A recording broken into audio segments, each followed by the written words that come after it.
Hello बच्चों। आज मैं आप लोगों को क्लास 8 की जो आपके पास एनसीईआरटी की बुक है ना, उसमें हमने अपना chapter number 5 number play start कर रखा है। तो आज की क्लास में हम लोग फिगर इट आउट के क्वेश्चंस करने वाले हैं, जो कि हमारे पास पेज नंबर 122 पे है। चलिए स्टार्ट करते हैं। क्वेश्चन नंबर 1 है हमारे पास यहाँ पर, the sum of a 4 consecutive number is 34, what are these number. कह रहा है 4 कॉन्जिक्यूटिव नंबर्स का अगर आप सम करते हो तो 34 आएगा। सबसे पहली बात, कॉन्जिक्यूटिव क्या होता है? कॉन्जिक्यूटिव का मतलब होता है जो एक के बाद एक नंबर होते हैं, जैसे 1 2 3 4 ऐसे, 4 5 6 7 ऐसे, कोई से भी आप 4 नंबर ले सकते हो, पर उनका सम कितना होना चाहिए? 34। अब मुझे यहाँ चारों में से कोई सा भी नंबर नहीं पता, तो मैं क्या करती हूँ, एक नंबर को एक्स मान लेती हूँ, तो बाकी के नंबर्स मैं आसानी से निकाल सकती हूँ।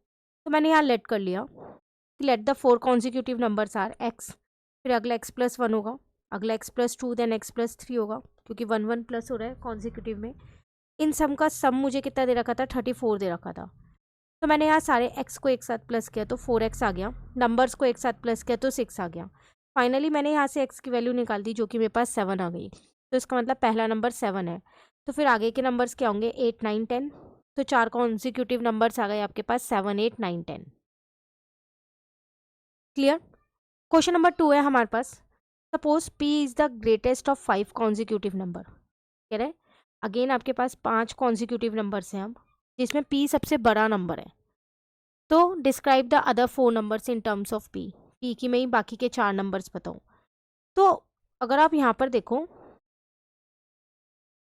पहले आप यहाँ समझो कि ये वाला आपको p दे रखा है, इसके पीछे आपके पास 4 नंबर और हैं। ठीक है, ये सबसे बड़ा नंबर था, तो इससे पहले वाला क्या होगा? एक p-4 होगा, इससे पहले वाला इससे एक कम होगा। ठीक है ना, तो p-1 होगा ये। अगर ये आपके पास 12 है तो ये 11 होगा, 1 माइनस कर दिया। फिर यहाँ पर p-2 होगा, फिर यहाँ p-3 होगा, और फिर यहाँ p-4 होगा। यही होगा। तो ये पीछे के 4 नंबर्स आपको p की फॉर्म में बताने थे। तो p जो है वो ग्रेटेस्ट है 5 में से, तो उसके 4 नंबर्स आ गए पीछे के, p-1 p-2 p-3 and p-4। Clear है? Now the question number 3 is, for each statement below, determine whether it is always true, sometime true and never true. Explain your answer. Mention example and non-examples as appropriate. Justify your claim using algebra. आपको नीचे कुछ statements दे रखे हैं, आपको बतानी है कि ये स्टेटमेंट कभी हमेशा ट्रू होंगी, कभी कभार ट्रू होंगी, या कभी भी ट्रू नहीं होंगी। एग्जाम्पल्स के साथ आपको एक्सप्लेन करना है। जैसे the sum of 2 even number is a multiple of 3। कह रहा है अगर आप 2 इवन नंबर का सम करते हो तो क्या वो हमेशा मल्टीपल ऑफ 3 आएगा? देखो, 2 इवन नंबर का मतलब है आप कोई से भी ले लो। मैंने यहाँ पर 4+6 ले लिया तो 10 आ गया। तो ये दोनों इवन है, लेकिन ये मल्टीपल ऑफ 3 नहीं है, नहीं है ना। लेकिन अगर मैं 4+8 लेती हूँ तो मेरे पास 12 आएगा। ये दोनों इवन भी है और ये मल्टीपल ऑफ 3 भी है। तो आप ये कह सकते हो कि ये कभी कभार ट्रू होगा और कभी कभार नहीं होगा, डिपेंड करता है आपने नंबर क्या लिया है। क्लियर? बट आपको अलजेब्रा के उससे बताना था, तो मैंने यहाँ 2 इवन नंबर्स ले लिए, 2a एंड 2b। क्योंकि इवन नंबर है तो 2 से मल्टीप्लाई करूँगी तो इवन ही आएगा ना। तो 2a एंड 2b ले लिया। तो अगर मैं इनका सम करती हूँ 2a और 2b का, तो 2 को मैं कॉमन ले सकती हूँ, a+b।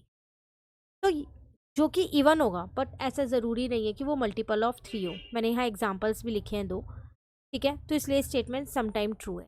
मल्टीपल ऑफ 3 तभी होगा जब a+b जो है वो मल्टीपल ऑफ 3 हो। ठीक है, तो आप मल्टीपल ऑफ 3 कह सकते हो, वरना नहीं कह सकते। क्लियर? नेक्स्ट पार्ट है इसके पास, सेकेंड पार्ट है हमारे पास। If a number is not divisible by 18 then it is also not divisible by 9। फिर अगर एक नंबर 18 से डिविजिबल नहीं होता तो क्या फिर वो 9 से भी डिविजिबल नहीं होता? अगेन, अगर मैं यहाँ पर एक एग्जाम्पल लेती हूँ, मैंने यहाँ ले लिया 45। 45 जो है वो 9 से तो डिविजिबल है, कि वो 9 की टेबल में आता है, लेकिन वो 18 से डिविजिबल नहीं है। तो कह सकती हूँ कि ये स्टेटमेंट समटाइम ट्रू होगी, हमेशा ट्रू नहीं होगी। कुछ नंबर ऐसे होते हैं जो 9 से डिविजिबल होते हैं पर 18 से नहीं होते, और कुछ नंबर ऐसे होते हैं जो ना 18 से डिविजिबल होते हैं ना 9 से डिविजिबल होते। फॉर एग्जाम्पल आप 10 ले सकते, 40 ले सकते हो, वो दोनों में से डिविजिबल नहीं है। ठीक है, तो एक सिंपल सी स्टेटमेंट मैंने यहाँ पर लिख दी है, if a number is divisible by 18 is also divisible by 9। अगर वो 18 से डिविजिबल है तो वो 9 से डिविजिबल होगा ही होगा, लेकिन इसका उल्टा ट्रू नहीं है, but the reverse is not true. A number can be divisible by 9 एक नंबर 9 से डिविजिबल हो सकता है, पर ज़रूरी नहीं है कि वो 18 से भी डिविजिबल हो।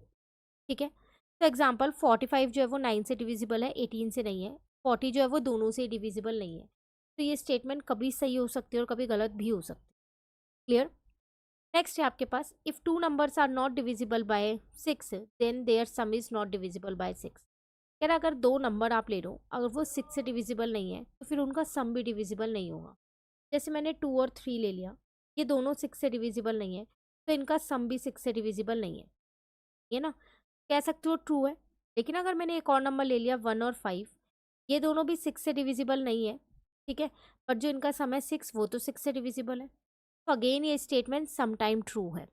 डिपेंड करता है आपने नंबर क्या लिया है। तो मैंने यहाँ दो नंबर लिए 1 और 5 जो 6 से डिविजिबल नहीं थे, लेकिन जो उनका सम है वो 6 से डिविजिबल है। तो एक एग्जाम्पल देके मैंने यहाँ पर उसको एक्सप्लेन कर दिया। Clear. Now the next is the sum of a multiple of 6 and the multiple of 9 is a multiple of 3। कह रहा अगर आप एक नंबर मल्टीपल ऑफ 6 लेते हो और एक नंबर मल्टीपल ऑफ 9 लेते हो और उनका सम करते हो, तो फिर वो 3 का मल्टीपल होगा ही होगा। आप एक एग्जाम्पल लेके देख सकते हो। मैंने मल्टीपल ऑफ 6 में 6 ही ले लिया, मल्टीपल ऑफ 9 में 9 ले लिया, तो आंसर मेरा 15 आ गया। तो अब ठीक है, ये 3 से डिविजिबल है। तो ये हमेशा ट्रू होगा, ऑलवेज ट्रू। क्यों? देखो मल्टीपल ऑफ 6 का मतलब है 6a और मल्टीपल ऑफ 9 का मतलब है 9b। अगर मैं अलजेब्रा की फॉर्म में आपको एक्सप्लेन करूँ, एक ही जगह आप कोई भी वैल्यू रख सकते हो। 1 रखोगे 6 आ जाएगा, 2 रखोगे 12 आ जाएगा, 3 रखोगे 18 आ जाएगा। सेम ऐसी बी की जगह भी। अब कह रहा था इनका जो है वो सम करो, तो मैंने इनका सम कर दिया, जिसमें से मैंने 3 को कॉमन ले लिया। अब बाहर यहाँ 3 लिखा है, अंदर कोई भी वैल्यू आए वो 3 के साथ मल्टीप्लाई होगी, तो ऑब्वियस सी बात है वो 3 से तो डिवाइड होगा ही होगा। तो जो भी मल्टीपल ऑफ 6 होते हैं और जो भी मल्टीपल ऑफ 9 होते हैं, उनका जो सम होता है वो हमेशा मल्टीपल ऑफ 3 होता है। Clear. Now the next is the sum of multiple of 6 and multiple of 3 is a multiple of 9। उल्टा हो गया, 3 इधर आ गया और 9 उधर चला गया।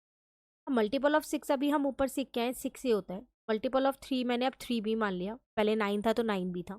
अगर मैं इनका सम लेती हूँ तो मेरा अगेन यहाँ से 3 कॉमन आ रहा है, 9 नहीं कॉमन आ रहा। तो जो ये नंबर है ना, ये 3 से डिविजिबल होगा ही होगा, बट ज़रूरी नहीं है ये 9 से डिविजिबल।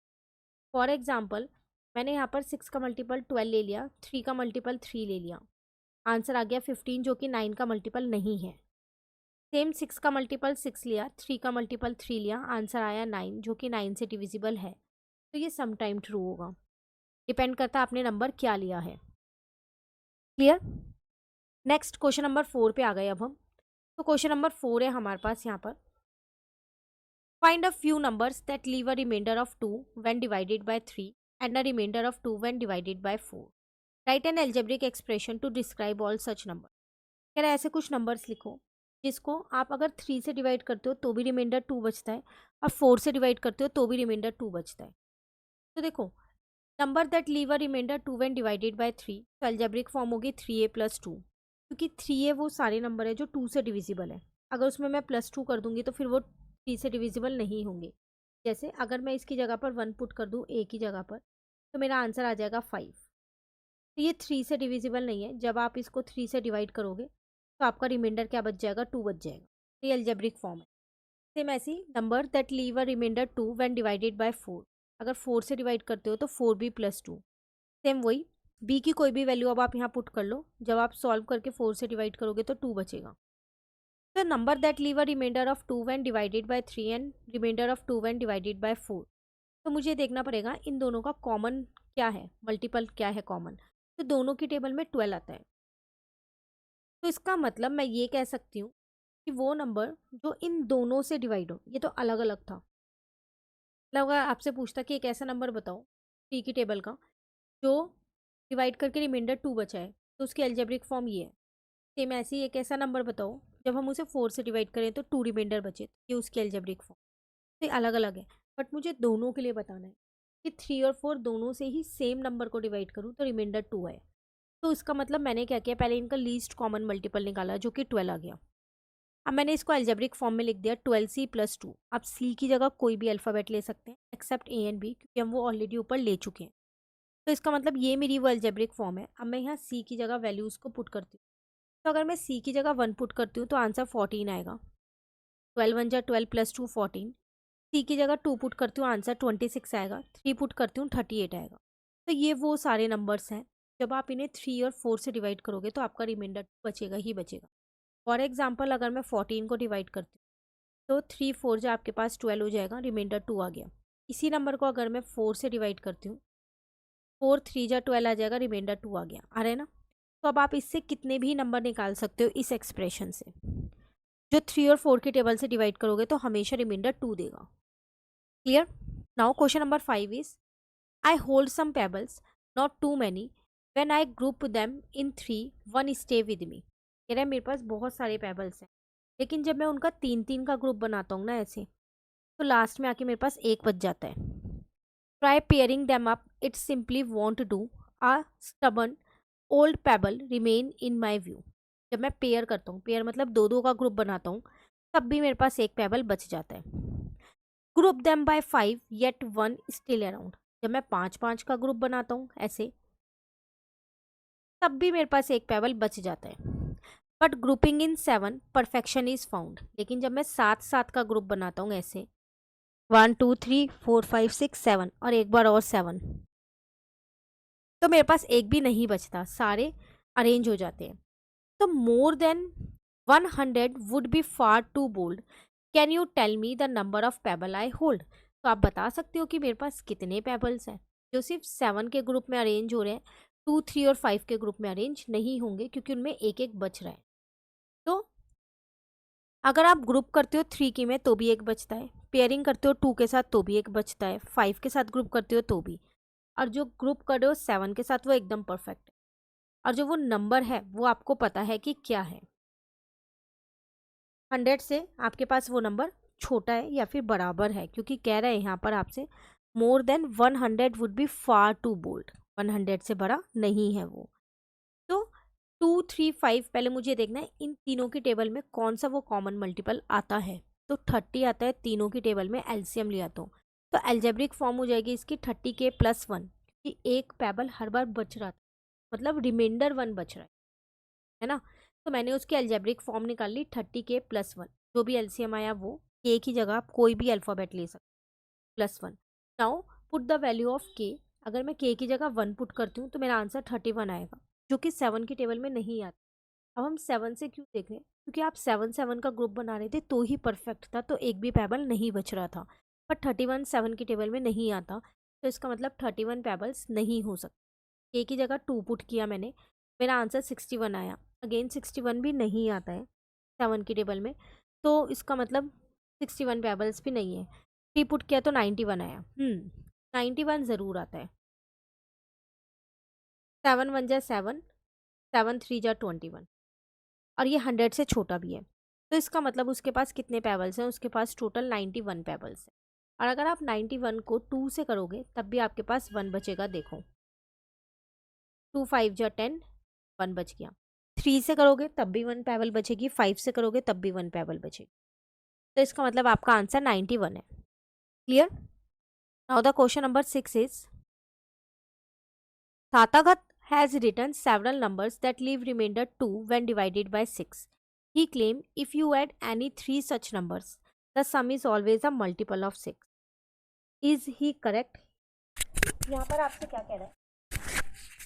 कह रहा है एक जना है यहाँ पर, उसने क्या किया, उसने देखा कि उसने बहुत सारे नंबर्स लिखे, जब भी वो उन्हें 6 से डिवाइड कर रहा था ना तो हमेशा रिमाइंडर 2 आ रहा था, और जब अगर वो उन नंबर्स को प्लस कर देता है तो वो 6 के मल्टीपल्स बन जाते हैं, मतलब 6 से डिवाइड हो जाते हैं। क्या उसका ये क्लेम सही है? तो आप कुछ नंबर्स यहाँ पर खुद से ले सकते हो। तो उसने 3 नंबर लिए, तो मैंने भी यहाँ पर वो 3 नंबर ले लिए। 6 से प्लस 2, 6 से रिमाइंडर 2 बच रहा था ना, तो इसलिए मैंने उसके एल्जेब्रिक एक्सप्रेशन में 6 से plus 2, 6b plus 2, 6c plus 2 लिया है, क्योंकि रिमाइंडर 2 बच रहा है, तो मैंने उसे 2 को ऐड कर दिया। अब वो कह रहा था जब आप इनका सम करोगे तीनों नंबर्स का, तो मैंने यहाँ पर सम कर लिया, इनमें से 6 कॉमन ले लिया, ये आ गया। तो जो ये सम है ना, ये हमेशा 6 से डिविजिबल होगा, ऐसा उसने बोला। तो चलो चेक कर लेते हैं हम एक बारी। तो क्या ये 6 से डिविजिबल होगा? डेफिनेटली, क्योंकि इसके बाहर कॉमन में 6 लिखा हुआ है। आप अंदर A B C D C की कोई भी वैल्यू पुट कर दो, वो 6 से डिविजिबल होगी होगी। फॉर एग्जाम्पल मैं यहाँ पर क्या करती हूँ, 2 + 3 + 5 ले लेती हूँ, ठीक है, वैल्यूज़ को। तो 5 +3 8 +2 10 10 + 1 11। आंसर आ गया 66, है ना डिविजिबल 6 से। तो आप ऐसे कोई से भी 3 नंबर ले लो जिसमें रिमाइंडर 2 बचेगा जब आप 6 से डिवाइड करो, कोई से भी। जैसे मैंने एक 20 ले लिया, एक 26 ले लिया और एक 32 ले लिया। जब मैं इन्हें 6 से डिवाइड करूंगी तो हर केस में 2 रिमाइंडर है, बट जब मैं इन्हें प्लस करूंगी तो मेरा आंसर 78 आ रहा है, जो कि 6 का डिविजिबल है, 6 के टेबल में आता है। क्लियर? तो मैंने यहाँ कुछ एग्जाम्पल्स लेके भी आपको दिखाया है। क्लियर हो गया? चलिए, now the question number 7 is when divided by 7 the number 661 leave a remainder of 3। अगर आप इसे 7 से डिवाइड करते हो तो रिमाइंडर 3 बचता है। And 4779 leaves a reminder 5। और अगर 4779 को 7 से डिवाइड करते हो तो रिमाइंडर 5 बचता है। Now without calculating can you say what remainder the following expression will leave when divided by 7। तो show the solution both algebraically and visually. आपको क्या करना है, यहाँ पर बिना सॉल्व करे बताना है कि इसमें रिमाइंडर कितना बचेगा जब आप इसे 7 से डिवाइड करोगे, और इसमें कितना बचेगा। तो हमें अलग अलग का पता है। यहाँ एक की में रिमाइंडर आपके पास कितना बचा था 3 और एक की में 5। तो जब आप इससे डिवाइड कर रहे थे 7 को तो रिमाइंडर 5 आ रहा था, इससे कर रहे थे तो रिमाइंडर 3 आ रहा। टोटल मिला के रिमाइंडर आपके पास 8 आ गया। पर आपको लगता है कि अगर आप किसी भी नंबर को 7 से डिवाइड करते हो तो रिमाइंडर 3 बच जाएगा, 8 बच जाएगा। यहाँ पर 8 आ रहा है, बच ही नहीं सकता, क्योंकि रिमाइंडर हमेशा डिवाइजर से छोटा होता है। तो अभी आप यहाँ 7 1 जा 7 भी तो कर लोगे, करोगे ना। तो इसका मतलब फाइनली आपका रिमाइंडर 1 बचेगा जब आप इन दोनों को प्लस करके 7 से डिवाइड करोगे तो। ठीक है, लेकिन अगर आप इन दोनों को माइनस करते हो तो आपका रिमाइंडर यहाँ पर 5 था, यहाँ पर 3 है। रिमाइंडर कितना आ गया, सॉल्व करके 2 आ गया। तो फिर इस केस में आपका रिमाइंडर 2 ही बचेगा। क्लियर? बस एक चीज़ का ध्यान रखना, रिमाइंडर कभी भी डिवाइजर से बड़ा नहीं होता, वो हमेशा डिवाइजर से छोटा होता है। ठीक है, नाउ द लास्ट क्वेश्चन, फिर ये फिगर इट आउट कंप्लीट है हमारे। Find a number that leaves a reminder 2 when divided by 3। जब आप 3 से डिवाइड करो तो 2 रिमाइंडर बचे, मतलब 3a + 2 कह सकते हो। A reminder of 3 when divided by 4। जब आप 4 से डिवाइड करो तो रिमाइंडर कितना बचे, 3 बचे। And a reminder of 4 when divided by 5। जब आप उसे 5 से डिवाइड करो तो रिमाइंडर कितना बचे आपके पास, रिमाइंडर ऑफ 4 रिमाइंडर बचे। What is the smallest such number. तो बताओ वो ऐसा कौन सा छोटा नंबर है। तो तीनों का उन्होंने आपको दिया। एक नंबर जब आप उसे 3 से डिवाइड करते हो तो रिमाइंडर 2 बचता है, एक एक्सप्रेशन लिख दिया। जब आप उसे 4 से डिवाइड करते हो तो रिमाइंडर 3 बचता है, सेम ही नंबर है। जब आप उसे 5 से डिवाइड करते हो तो रिमाइंडर 4 बचता है। तो अगेन अब मैं 3 4 5 का पहले एलसीएम लेती हूँ, देखती हूँ इनका कॉमन मल्टीपल कौन सा है, जो कि 60 है। ठीक है, now all the numbers are the same, so 4k + 3 सारे नंबर सेम है, क्योंकि वो बोला है एक ही नंबर है। तो इसका मतलब 4k + 3 जो है वो 3k + 2 के बराबर होगा। यहाँ से मैं k की वैल्यू निकाल सकती हूँ, -1 है। Each reminder is 1 less than the divisor. हर केस में जो भी रिमाइंडर आएगा ना वो डिवाइजर से एक छोटा होगा। अगर डिवाइजर 3 है तो रिमाइंडर कितना हो जाएगा, 2 हो जाएगा, ऐसे हो जाएगा। ठीक है, तो hence the number is 1 less the LCM. तो एलसीएम से भी एक कम होना चाहिए। तो एलसीएम 60 था, तो इसका मतलब वो नंबर कितना होगा, 59 होगा। तो यहाँ पर आ गया आपके पास 59। क्लियर है? क्वेश्चन क्लियर हो गया? तो 59 एक वो नंबर है, सबसे छोटा नंबर है। जब आप इसे 3 से डिवाइड करोगे तो रिमाइंडर 2 बचेगा। जब आप इसे 4 से डिवाइड करोगे तो रिमाइंडर 3 बचेगा। एंड जब आप इसे 5 से डिवाइड करोगे तो रिमाइंडर आपके पास कितना बचेगा, 4 बचेगा। क्लियर हो गया? इन तीनों के केस में एक ही नंबर था, इसलिए हमने यहाँ के लिया। अगर डिफरेंट डिफरेंट नंबर्स होते तो हम उन्हें ABCD की हेल्प से भी कर सकते थे। क्लियर? तो ये वाले फिगर इट आउट के क्वेश्चंस होते हैं आपके कंप्लीट। कहीं पर भी डाउट लगे आप कमेंट करके पूछ सकते हैं। Thank you.